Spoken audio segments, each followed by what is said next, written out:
À l'ordre du jour ce soir, un an après, a-t-on tiré les enseignements des effondrements de la rue d'Aubagne à Marseille? 8 morts, plus de 3500 délogés. Les effondrements de 3 immeubles dans la rue d'Aubagne il y a un an ont touché profondément la ville de Marseille en son cœur. Mais d'une telle catastrophe urbaine ne peut demeurer circonscrite à la seule ville de Marseille. Elle interroge le pays tout entier sur le mal logement, sur l'insalubrité de nombreux immeubles dans toutes les villes de France. Peut-on dire que des leçons ont donc été tirées de ces effondrements? C'est la question que nous poserons à nos trois invités. Guillaume Vuilletet est député LREM et auteur d'un rapport remis en octobre au Premier ministre Édouard Philippe autour de cette question du logement. Christophe Robert est avec nous également. Il est délégué général de la Fondation Abbé Pierre et en duplex depuis les studios d'Aix, les studios de France Bleu Provence que nous remercions de l'y accueillir. Karine, bonjour, est documentariste. Elle est autrice chez Parenthèse de la rue d'Aubagne, récit d'une rupture. Vous êtes sur la ligne info, logement indigne. Vous allez être orienté vers l'agence départementale d'information sur le logement qui va vous informer et vous accompagner dans vos démarches. Merci de taper les chiffres de votre département, suivi de la touche dièse.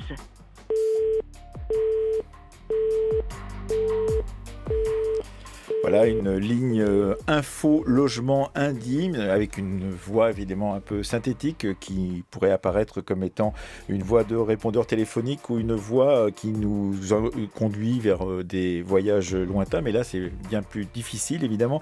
Qu'est-ce que cette info logement indigne? Christophe Robert, bonsoir. Bonsoir. C'est quoi cette ligne? Je crois que c'est la ligne que le ministre a ouverte pour aider les personnes qui sont dans du logement indigne, un habitat insalubre, un habitat qui menace la santé des habitants, pour essayer de comprendre comment juridiquement ils pourraient faire valoir leurs droits, se défendre. Et pour vous, Guillaume Vuilletet, c'est quoi cette ligne logement indigne? D'ailleurs, est-ce qu'il faut appeler ça un logement indigne? On pourra revenir sur le mot qui conviendrait. Vous savez, c'est pas un hasard si on mélange un peu tout, indécence, indignité, insalubrité, péril. Ça prouve qu'on est sur des concepts qui parfois marchent un peu sur les pieds, qui sont parfois un peu flous et qui traduisent une complexité administrative sur laquelle j'imagine on va revenir. Mais ce qui est important avec cette plateforme, c'est qu'elle donne enfin la possibilité aux gens de signaler, parce que un des sujets de cet ensemble de logements qui ne convient pas, pour l'instant on va rester sur ce vocable-là, et quand je dis qu'il ne convient pas, c'est parfois de façon dramatique. Un des problèmes, c'est en effet de détecter, de savoir. On est face à des populations souvent très fragiles, qui ne savent pas très bien comment faire pour pouvoir signaler leur situation. On est face à des travailleurs sociaux qui parfois se sentent démunis, qui ne savent pas très bien comment analyser la situation. Donc on a des moyens de communication de ce type pour pouvoir ne serait-ce que se dire c'est là, et c'est quelque chose qui est important. Oui, c'est donc une plateforme lancée à la mi-septembre par le ministère du Logement et l'Agence nationale pour l'information sur le logement. Karine, bonjour, bonsoir. Bonsoir. Vous êtes avec nous depuis les studios d'Aix de France Bleu Provence et vous avez suivi depuis donc le début cette histoire de la rue d'Aubagne à Marseille dont on célèbre aujourd'hui, on commémore aujourd'hui le premier anniversaire. C'était le 5 novembre de l'année dernière et vous publiez Récit d'une rupture donc aux éditions Parenthèse. Et ces questions de vocabulaire ne sont pas non plus anodines vues de Marseille. Comment parle-t-on de ceux qu'on a? Alors, ce sont des évacués, ce sont des délogés, ce sont des relogés, comment dit-on? On les appelle les délogés, ce sont ceux qui ont été évacués de leurs immeubles parce que dangereux, les immeubles. Donc ils ont été évacués, on les appelle dorénavant les délogés, y compris ceux qui ont été relogés temporairement par les pouvoirs publics dans des logements ou dans des hébergements temporaires. Cette catastrophe de la rue d'Aubagne donc, a profondément marqué le tissu marseillais, pas simplement le tissu urbain, mais d'une certaine façon aussi la mémoire et la façon dont les Marseillais envisagent leur propre ville. Vous avez suivi cette affaire et votre livre est un livre très particulier parce que c'est un livre de documentariste, pourrait-on dire, comme on va chercher des documents pour faire un documentaire, des témoignages, des archives que l'on mélange et que l'on montre à ceux qui veulent bien les voir. Eh bien, votre récit, c'est une sorte de collage très précis de ce qui s'est passé depuis ce 5 novembre 2018 dans la rue d'Aubagne, comme s'il fallait documenter ce qui s'était passé. Il faut documenter ce qui s'est passé parce que ce qui s'est passé, c'est un point de rupture, effectivement, mais c'est aussi un point de bascule dans l'histoire contemporaine de Marseille. Rien ne sera comme avant. Mais on dit ça souvent pour beaucoup d'événements. Vous le pensez vraiment que ça n'est pas simplement une formule pour Marseille ? À Marseille, je ne sais pas à quelle occasion on a employé cette formule récemment, mais là, en l'occurrence, c'est vraiment un point de bascule parce que la rupture, outre la rupture technique qui a eu lieu, hélas, concernant ces 2 immeubles effondrés, on peut parler vraiment d'une rupture politique, démocratique, sociale qui s'opère actuellement, qui continue de s'opérer actuellement dans son onde de choc se prolonge encore aujourd'hui dans Marseille. Et c'est pour ça qu'il faut la documenter, c'est cela, Karine Bonjour? En fait, c'est pas il faut la documenter. J'ai ressenti le besoin de la documenter parce que il y a une production incroyable qui est apparue après le 5 novembre comme un besoin urgent de s'exprimer sur le sujet. Des slogans, des tracts, des affiches. Voilà, chacun s'est exprimé avec son outil, si j'ose dire. Ceux qui savent écrire ou prendre la parole l'ont fait. Ceux qui savent dessiner, prendre des photos l'ont fait. Ceux qui aiment taguer les rues l'ont fait également.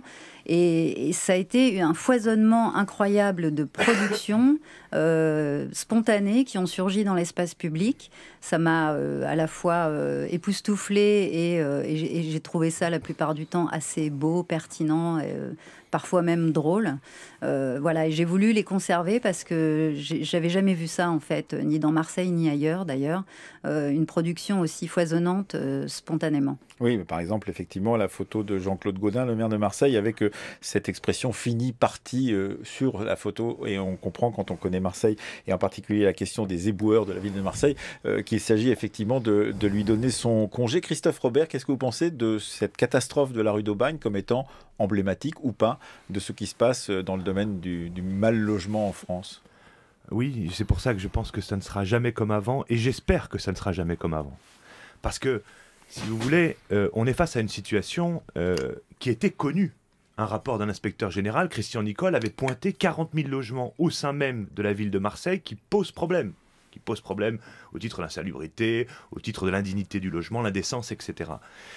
Et tout d'un coup, cette insuffisance chronique de réponse publique pendant plus de 20 ans nous a sauté à la figure avec une catastrophe innommable. Nous, c'est la première fois qu'on se porte partie civile dans cette affaire, dans cette information judiciaire. La Fondation Abbé Pierre est partie civile, en disant, nous dénoncions avec d'autres, bien sûr, depuis longtemps, les conditions de vie d'un certain nombre de ménages, la souffrance, la peur, le mal-être, la santé qui est abîmée, l'absence de perspective.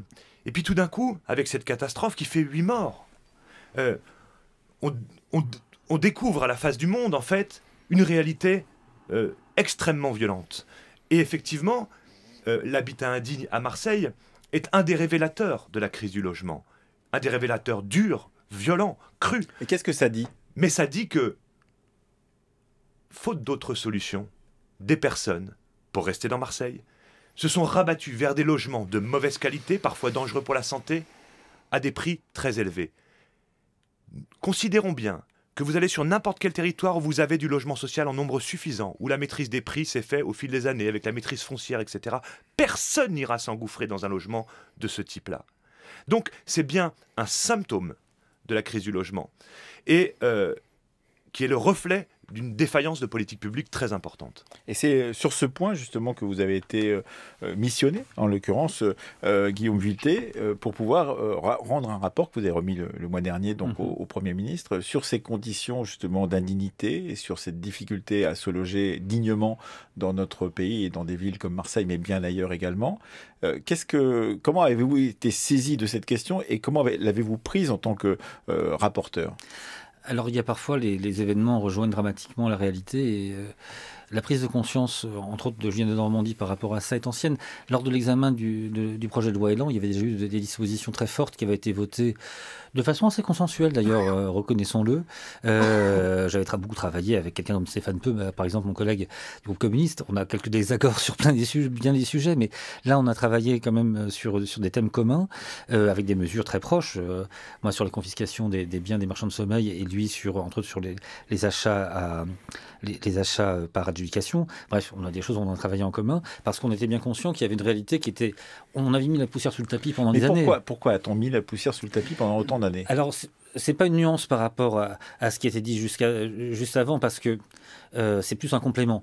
Il y a une très grande diversité de situations de logements indignes, y compris d'ailleurs avec, et c'est vrai aussi à Marseille, avec parfois des gens qui sont propriétaires occupants, c'est-à-dire qui occupent ces logements, qui n'ont pas les moyens de les entretenir, ou qui les ont achetés en pensant faire une affaire et c'est pas le cas, ou qui ont vieilli dans leur logement et qui se retrouvent dans des situations compliquées maintenant, ou encore, et c'est aussi une situation tout à fait dramatique, qui habitent dans des logements et qui ont des marchands de sommeil comme copropriétaires qui laissent pourrir littéralement un immeuble. Je ne sais pas si c'est le cas dans ceux qui sont effondrés à Marseille, mais je sais qu'il en existe un peu partout, et avec des gens qui profitent de la situation pour dégrader les conditions de vie. Donc cette extrême diversité de situations a abouti aussi à un foisonnement administratif, parce qu'il y a plein de situations qui ont des réponses différentes sur le plan administratif, et je pense que, je ne dis pas que ça a contribué à mettre la poussière sous le tapis, mais en tout cas ça a contribué à une forme d'inaction publique. Alors il y a tout de même quelque chose, est-ce que cette grande diversité qui vient d'être décrite par Guillaume Vuilletet, vous la retrouvez dans ce cas de la rue d'Aubagne à Marseille, Karine Bonjour? Oui, c'est-à-dire cet enchevêtrement, ces responsabilités, parce qu'on sait bien que depuis ce moment-là, les victimes de ce qui s'est passé, les délogés, se retournent, mais contre qui se retourner, envers qui poser des questions, à qui poser des questions, c'est assez délicat, et c'est le témoignage justement de cet enchevêtrement de responsabilités entre la municipalité, la communauté d'agglomération, l'État, le département, etc., etc. Et les propriétaires privés, bien évidemment. Effectivement, visiblement, il y a un enchevêtrement. Cet enchevêtrement, il est à la fois, on pourrait dire, ben voilà, c'est comme ça, c'est compliqué. Hein, c'est compliqué. Puis à Marseille, c'est souvent compliqué. Et on dit souvent c'est compliqué quand on ne veut pas régler les problèmes. Donc en l'occurrence, effectivement, c'est très compliqué. On l'a découvert, hélas, suite à ce drame.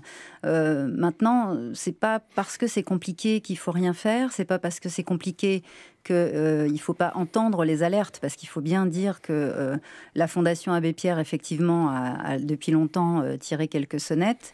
L'association Un Centre-Ville pour tous, également très présente sur ce sujet à Marseille, a tiré quelques sonnettes, mais les locataires eux-mêmes, les propriétaires eux-mêmes ont tiré des sonnettes et ont alerté sur le fait que si vous saviez le nombre de signalements qui a été fait auprès de la mairie de Marseille ou de la préfecture, hein, n'oublions pas la préfecture, depuis des années, ces signalements ne remontent jamais, parce qu'il y a aussi un problème dans les services qui traitent ces sujets, notamment à la mairie de Marseille, un service indigent, un service incompétent qui n'a pas fait remonter, qui n'a pas entendu. Je rappelle que nous avons contacté la mairie de Marseille et qu'elle n'a pas souhaité donc participer à cette discussion.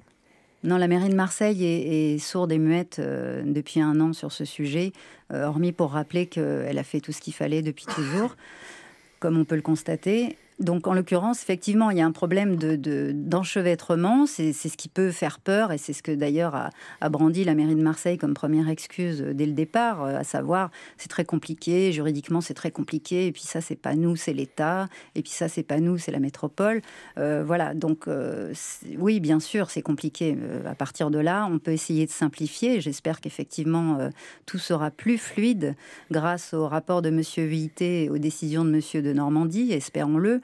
Mais en attendant, il y a quand même derrière nous 30 ans d'incurie municipale et j'ajoute préfectorale.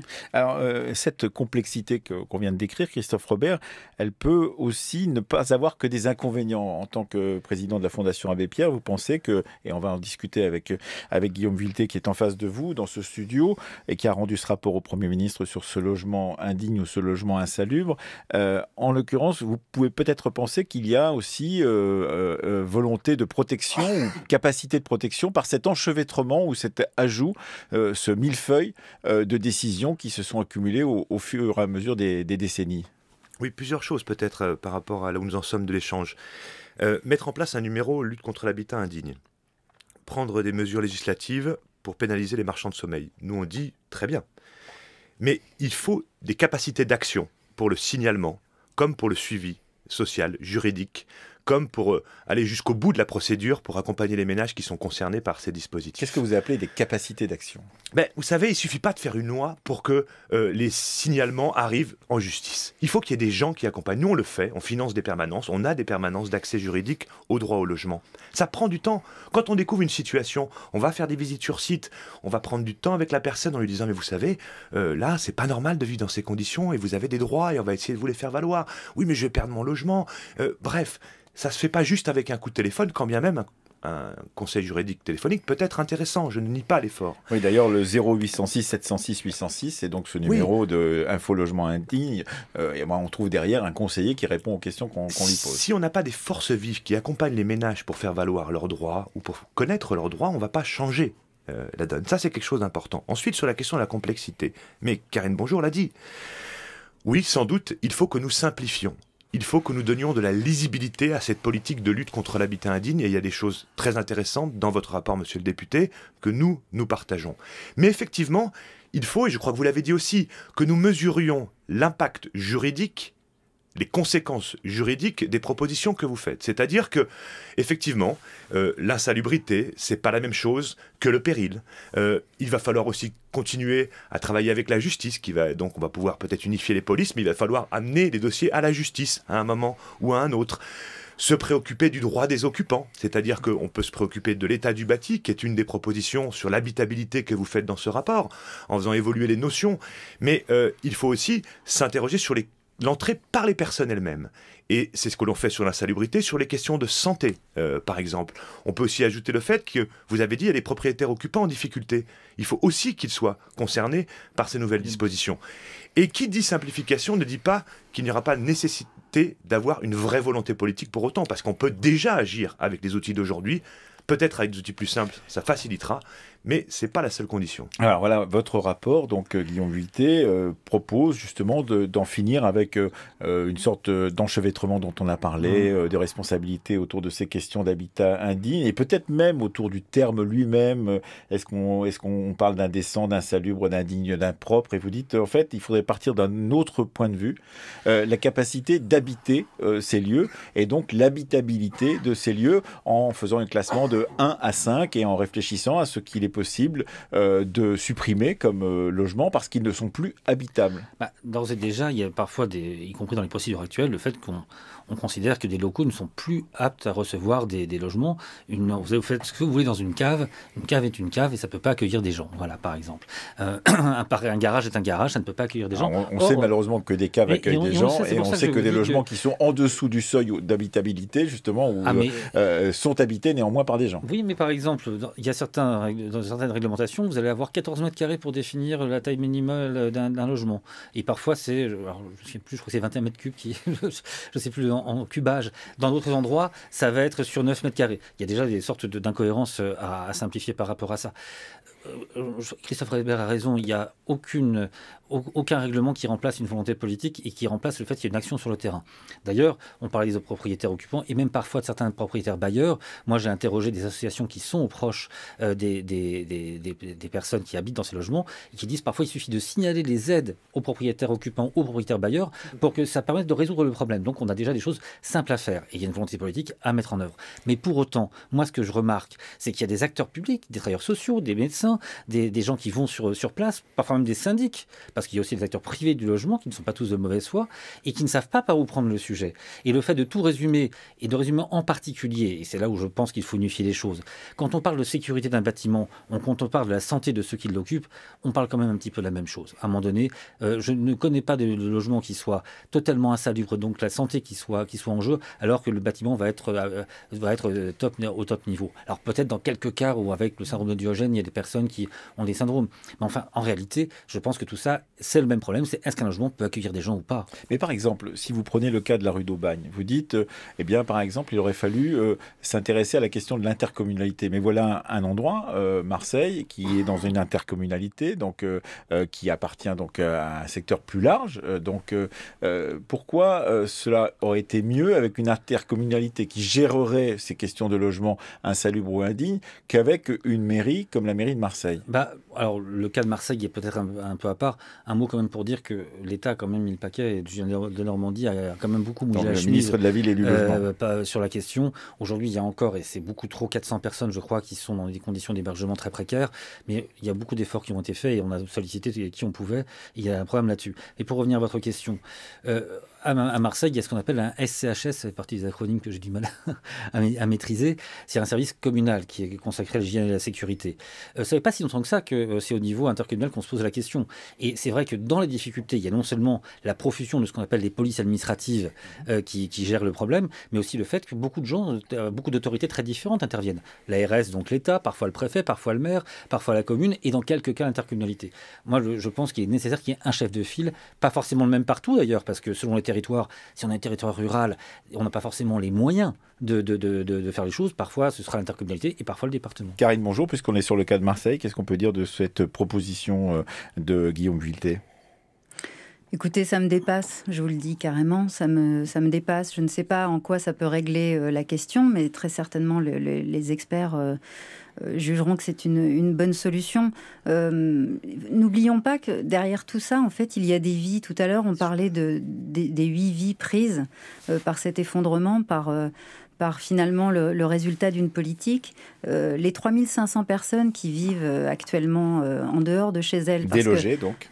Donc déloger 400 personnes à l'hôtel, oui, effectivement, 400 personnes à l'hôtel, mais combien actuellement dans des appartements temporaires prêtés par les bailleurs sociaux, justement, des baux temporaires de 3 à 6 mois, dans lesquels ces gens ne peuvent pas inscrire leur nom sur la boîte aux lettres, ne peuvent rien afficher sur les murs, et savent que de toute façon, à la fin de ce bail qui ne sera pas renouvelable, ils devront repartir et se débrouiller.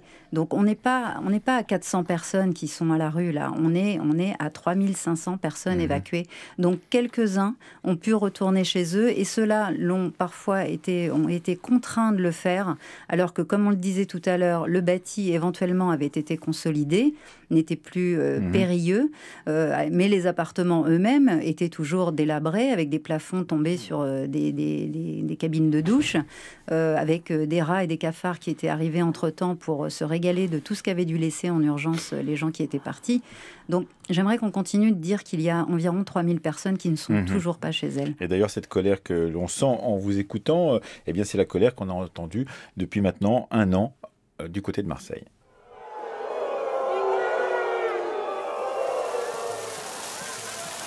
« 5 novembre 2018, nous n'oublierons pas. » Ça fait 1 an, on a l'impression que c'était hier, parce que rien n'a changé, rien n'a bougé, rien n'a été expliqué, aucune information donnée aux habitants, puis qui sont les responsables. En tout cas, tous les élus qui étaient là, ils sont encore à leur poste. Nous sommes indignés de la communication actuelle de la mairie. Il y a aujourd'hui des victimes, des morts. Il y a aussi des centaines de personnes qui ne sont pas de simples évacués, comme le dit la mairie, mais des victimes indirectes, traumatisées psychologiquement. Les mots ont un sens. Il est temps d'arrêter de parler de simples effondrements. France Culture, le temps du débat, Emmanuel Laurentin.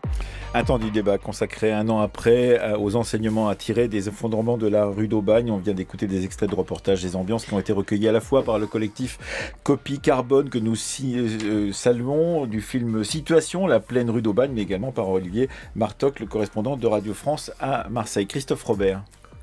Oui, je voudrais prolonger ce que disait Karine Bonjour, parce que quand on parle des immeubles qui ont été évacués, c'est 10% de ce qui avait déjà été identifié avant la catastrophe d'Aubagne comme potentiellement indigne, comme présentant un problème pour les habitants.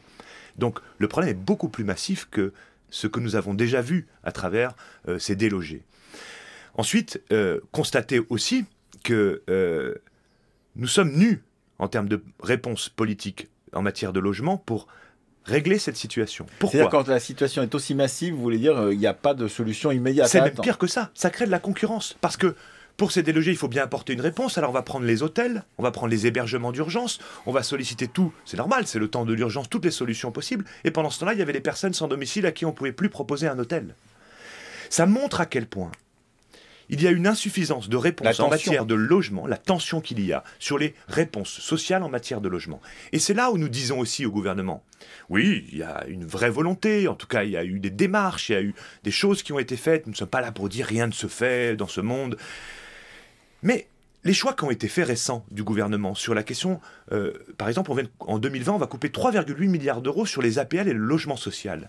Eh bien, sachez que nous, à la Fondation Abbé Pierre, on analyse ça comme un risque majeur pour les années à venir en matière de réponse à la lutte contre l'habitat indigne. Parce que depuis un an, beaucoup de maires ont été sensibilisés après la catastrophe d'Aubagne. Et puis, quand ils nous appellent, ils nous disent alors comment on peut faire pour régler ces problèmes d'habitat indigne, comment vous pouvez intervenir, vous, la Fondation, ou nous conseiller, etc. Et au bout du compte, il y a des maires qui disent mais moi je sais qu'il y a ces situations-là, mais je ne sais pas où les mettre. Les personnes. Ah oui. C'est-à-dire que si on prend un arrêté de péril, si on prend un arrêté d'insalubrité, eh bien au final, quelle solution de logement s'offre à ces personnes? Et c'est le frein premier. Et comme à Marseille, il y a eu une insuffisance chronique, nous l'avons dit, depuis 20-30 ans, nous avons dévoilé tout ça. Tout ça s'est dévoilé avec cette catastrophe. Donc tout reste à faire dans l'urgence pour les délogés de maintenant et de demain, et pour refondre une politique plus sociale du logement. Guillaume Vuilletet. Alors, il y a deux choses dans cela. D'une part, je le dis aussi dans mon rapport, je pense qu'il faut distinguer, on va dire, une partie du mal logement, enfin du logement indigne qui est réparti sur le territoire. Vous savez, parfois, même dans ma propre commune, même dans les communes d'alentour, parfois on peut pousser une porte et on est un peu surpris ce qu'il y a derrière la porte. Avec des situations très dégradées qui n'apparaissent pas. Il y a un vrai problème d'identification, de signalement et qui demande une réponse, mais qui n'est pas la même réponse que quand on a des cas d'enquistement, comme on a pu avoir sur Marseille, où c'est des quartiers entiers qui sont concernés, des copropriétés à plusieurs centaines de logements. On en a rencontré ailleurs aussi. J'ai vu des pâtés de maison à Roubaix, où il y a une politique qui est efficace, qui est très dynamique pour le faire. Quand je dis ça, on peut juger des politiques locales, mais elles sont très diversifiées, avec des gens qui font beaucoup de boulot là-dessus. Mais là, la question qui est posée par Christophe Robert, c'est la question de la politique du logement social qui est derrière. Je ne suis pas d'accord avec lui, mais c'est pas tout à fait nouveau en la matière.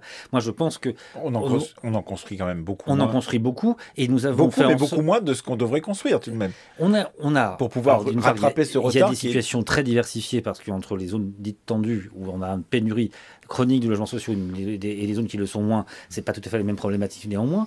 On a un problème de disponibilité foncière sur les zones tendues qui complexifie la chose. Moi, je pense qu'on devrait avoir une action très dynamique en la matière. Mais on a surtout assuré maintenant un mode de financement qui permet, d'aller plutôt sur l'investissement que sur des aides à la personne qui étaient, à mon sens, dévoyées par les APL qui allaient directement dans les comptes des bailleurs sociaux. Et je pense que ce n'est pas une bonne chose. Je pense qu'il faut des aides pérennes et des aides qui sont à la mesure des investissements. Et puis ensuite, je pense qu'il faut aussi agir, en effet, sur la production, mais aussi sur la rénovation des logements, parce que on a des centres-villes dans nos métropoles, dans les zones métropolitaines comme l'Île-de-France, c'est celle que je connais évidemment la mieux, où il y a besoin de réinvestir. Députés du Val d'Oise. On a besoin de réinvestir les centres-villes, de rénover, de mettre de la rénovation, de faire ensuite des logements conventionnés qui permettront d'accueillir le plus grand nombre. Mais c'est clair, j'écoutais ce que disait notre interlocutrice de Marseille, Karine, je crois. Karine, bonjour. Voilà, je ne voulais pas me montrer trop familier. J'entends, rien n'est satisfaisant le fait de dire qu'on parle des 400 personnes qui sont à l'hôtel, les autres sont encore délogés, j'entends bien. C'est clair que ce n'est pas une situation qu'on va résoudre en quelques mois, malheureusement. Il y a 30 ans d'absence politique à un moment donné qui doit être réparée. Christophe Robert, puis Karine, bonjour. C'est la question de l'ambition qui est posée. Vous avez cité la mairie de Roubaix, qui fait un travail en matière de lutte contre l'habitat indigne tout à fait intéressant. Je voudrais prendre un autre exemple. La mairie de Paris, en 2001, qui identifie beaucoup d'immeubles, comme on l'avait vu à Marseille avant la catastrophe d'Aubagne. Elle a dit, on va s'attaquer à 1000 immeubles, qui posent un problème d'indignité, d'insalubrité, de péril, etc.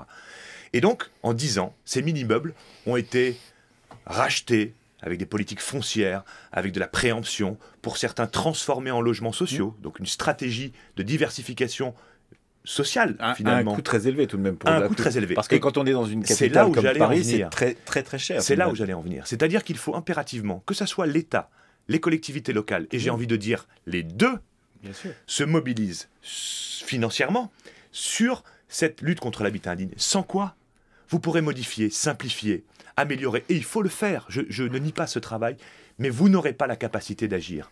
Et c'est d'autant plus compliqué à faire dans le temps qu'il faut commencer tôt, parce que ce sont des vies derrière, c'est la santé des occupants qui est derrière. Donc il faut vraiment mettre une vraie ambition en la matière. Et ça se fait pas sans argent. Mais c'est pour ça que sur les secteurs, je sais que c'est sur les secteurs très particuliers d'enquistement, il faut des opérations spéciales. Et je pense que c'est un peu ce qui se fait quelque part là en ce moment sur Marseille. Non. Si, parce qu'il y a une sorte de Soreca qui est l'équivalent parisien de ce qu'il y a à Marseille. Il n'a pas encore capté un logement. Mais qui est en train de le faire. Il y a 240 millions une société d'euros. Justement pour pouvoir racheter. Il y a 240 millions qui sont détectés sur 10 ans, mais parce qu'il faut aussi du temps par l'ANA pour pouvoir rénover. Je pense que justement, sur ces endroits d'enquistement, il faut absolument pouvoir faire des opérations spéciales et coup de poing pour pouvoir mettre tout le monde en ligne et agir là-dessus. Karine, bonjour.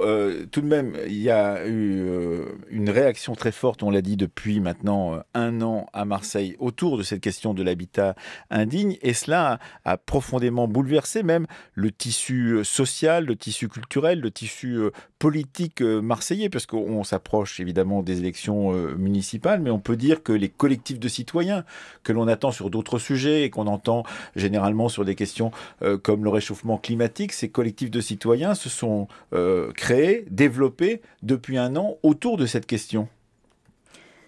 Emmanuel, je vais vous répondre avec plaisir. C'est un sujet qui m'intéresse, mais je vais quand même réagir à ce que je viens d'entendre. Allez-y. 240 millions sur 10 ans, on est d'accord, ça fait pas beaucoup par an. C'est pas suffisant. Depuis 1 an, en 1 an, aucun des immeubles qui a été évacué n'a été rénové. Aucun. Absolument. Aucun n'a été abattu. Aucun n'a été rénové. Donc, 0 travaux engagés au bout d'1 an. 0 travaux d'office. Donc ça, voilà, rien n'a été fait. Les immeubles, je dirais, avec... Qu'est-ce qu'on appelle les travaux d'office ? Qu'est-ce qu'on appelle les travaux d'office ? C'est l'idée, excusez-moi Karine, c'est l'idée de vraiment prendre les logements, de dire on va les acheter et puis on va faire les travaux. On va les faire aux propriétaires. S'il ne le fait pas, nous allons les faire, nous, la puissance publique, et on fera payer aux propriétaires. C'est ce qu'a fait la ville de Paris pendant longtemps. Karine, bonjour. Donc voilà, déjà dire qu'en 1 an, alors admettons qu'on ait 24 millions par an à dépenser, en 1 an, donc rien n'a été fait, rien n'a été dépensé, en tout cas dans ce sens. Par ailleurs, la ville de Marseille est riche de sa jeunesse, d'une jeunesse extrêmement dynamique, et également d'un chômage très important. Les jeunes de Marseille ne demandent que ça, de reconstruire leur ville, ne demandent que ça, de créer des logements, des nouveaux logements pour leur famille. On peut à la fois créer de l'emploi et créer des logements dans cette ville. Les forces sont là pour le faire. Qu'est-ce qu'on attend ? Bien sûr qu'il faut quelque chose de beaucoup plus percutant que ce qui est en train d'être proposé par les collectivités et par l'État actuellement. On a besoin d'un vrai plan de catastrophe. Mais cela, c'est pris en charge justement par des listes, des groupements, des groupes qui se sont créés à la suite de cette catastrophe et de cette rupture de la rue d'Aubagne, Karine Mongeau. Ce qui est pris en charge actuellement par les Marseillais, on va les appeler comme ça, on peut les appeler les citoyens, les habitants, les tout un chacun marseillais. Ce qui a été pris en charge depuis 1 an, c'est tout. C'est simple. Tout a été pris en charge par les habitants. La solidarité, recueillir chez soi des gens qui sont à la rue, préparer des repas parce que la mairie n'en fournissait pas, payer des tickets de métro parce que les gens étaient délogés loin de chez eux et que les enfants ne pouvaient plus aller à l'école le matin sans prendre les transports en commun. Tout ça, ça a été pris en charge par les habitants eux-mêmes. Plus ou moins relayé ensuite par la mairie, de très moindre qualité que ce qu'on pouvait proposer nous, les habitants. Voilà ce qui a été fait en premier lieu par les habitants de Marseille. Ensuite, ce qui a été fait, c'est l'organisation, la structuration en collectif, qui sont devenus les interlocuteurs des pouvoirs publics, la mairie, la métropole, le conseil départemental, l'État, la préfecture. Donc ces collectifs, effectivement, se sont démenés pour devenir eux-mêmes experts en moins de temps qu'il n'en a fallu aux services compétents, entre guillemets, de la mairie, par exemple. Ils sont devenus experts, ils se sont attaqués à ça, ils ont été aidés en cela par des juristes, par des architectes, des urbanistes, etc. Et ils ont élaboré une charte du relogement qui, enfin, a été signée, mais vraiment, vraiment, si j'ose dire, au forceps, a été signée par les pouvoirs publics. de façon à accueillir dorénavant, à s'engager en tout cas, à ce qu'il n'y ait plus ce genre de problème. Donc les collectifs, oui, ils ont tout fait avec les habitants en solidarité. Et aujourd'hui, ces collectifs, ces gens qui se sont découverts des compétences, voire des expertises, et en tout cas une grande force collective, sont bien décidés à dire ce qu'ils ont à dire dans la gestion municipale dorénavant. Alors effectivement, les élections sont l'occasion de commencer par le dire en allant voter, mais également en participant davantage à la gestion municipale. Guillaume Vuilletet, est-ce que ça n'est pas d'ailleurs un exemple qu'il faudrait prendre en compte, justement, le fait que dans un moment comme celui-ci, un moment de drame comme à Marseille, eh bien les élus pourraient s'appuyer sur leur population, c'est-à-dire comme on le fait pour la question du réchauffement climatique, prendre en compte qu'il y a des mouvements, il y a des choses qui sont en train de naître, de mouvements de citoyens qui peuvent être de défiance vis-à-vis des élus, ce qui arrive malheureusement ou heureusement parfois, et d'autres fois qui peuvent être des aides parce qu'ils peuvent devenir là aussi des experts au service des municipalités, au service du gouvernement, lorsqu'il s'agit justement de grands plans d'ensemble.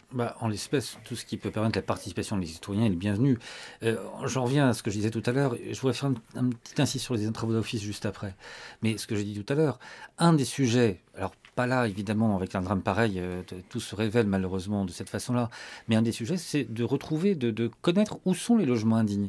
Et ce lien de proximité que doit permettre la mobilisation des habitants et des citoyens, il est fondamental en la matière. C'est comme ça aussi qu'on peut permettre de faire émerger les réalités et parfois trouver mais si on a l'impression solutions. Que derrière la dénonciation, le fait qu'on est donc signalé des événements, des lieux qui mériteraient d'être rénovés ou d'être fermés parce qu'ils sont trop dangereux, ça n'est pas pris en compte par aucune autorité, c'est quand même gênant. D'une part, c'est peut-être un peu sévère parce que là, c'est génalisé quand même un peu les choses.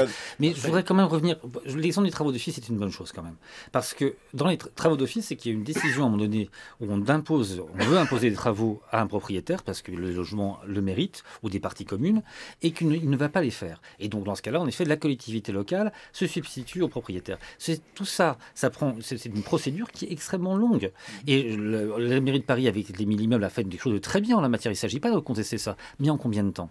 Parce que derrière, et c'est ça aussi l'enjeu, c'est aussi ça l'enjeu de la simplification que nous voulons mettre en œuvre et que je veux mettre en œuvre, c'est qu'au travers de procédures plus claires, plus simples, on doit permettre et aux professionnels, mais aussi aux habitants de pouvoir plus facilement saisir le pouvoir public. Avec un risque tout de même, Christophe Robert, très brièvement, parce que je veux redonner la parole à Karine Bonjour, de gentrification, parce que c'est aussi ce que ne veulent pas les gens du centre-ville de Marseille et du quartier Noailles et de la rue d'Aubagne, c'est-à-dire que ces appartements qui seraient donc rénovés leur échappent au bout du compte et qu'ils soient chassés de cet endroit où ils vivaient depuis longtemps. C'est le risque, effectivement. Et je pense que les collectifs citoyens, les habitants de Marseille ont raison d'être extrêmement prudents sur la question. C'est pour ça que, au-delà de l'intervention... On sait comment, à Paris, dans certains quartiers qui étaient des quartiers populaires, à Paris, cette gentrification s'est mise en place. Partout. On sait qu'il nous faut des interventions effectives. C'est-à-dire qu'on ne peut pas dire des numéros, des simplifications, etc., qui sont nécessaires, qu'il va falloir faire. Nous, on est prêts à s'y engager avec le député Vuilletet. Il faut des interventions concrètes. Ensuite, ces interventions doivent être associées à la question de l'accessibilité des centres-villes urbains à l'ensemble de la population, de la diversité, aux plus riches comme aux plus pauvres, avec les catégories moyennes au milieu. Sans quoi, effectivement, on n'aura rien gagné. Au final, on aura créé de la ségrégation spatiale supplémentaire. Karine, bonjour. Oui, moi je peux pas entendre l'effondrement à révéler une réalité scandaleuse du logement à Marseille. Non, mais non.